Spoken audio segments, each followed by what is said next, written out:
মানুষের যখন দুর্দিন আসে তখন প্রিয়জন হারিয়ে যায়। অভাবে পড়লেও আপনজন আর আপন থাকে না।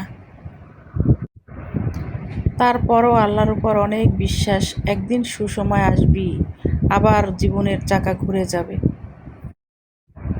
আসসালামু আলাইকুম বন্ধুরা, তোমরা সবাই কেমন আছো?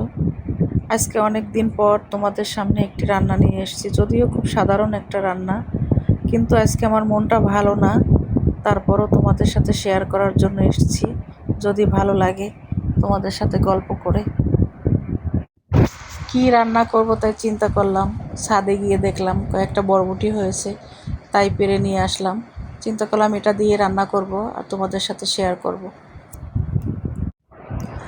বরবটি যদি ফ্রেশ হয় তাহলে অবশ্যই খেতে স্বাদ লাগবে। আমি রুই মাছ দিয়ে রান্না করলাম, আপনারা ইচ্ছা করলে যে কোনো মাছ দিয়ে রান্না করে খেতে পারেন। এটা বাসায় যদি রান্না না করেন তবে কখনোই বুঝবেন না যে এটা কতটাই টেস্ট হয়। বন্ধুরা, তোমাদের সাথে কথা বলতে বলতে আমার রান্না প্রায় শেষ হয়ে গেল। আমার রান্না যদি তোমাদের ভালো লাগে বেশি বেশি শেয়ার কমেন্ট করবা।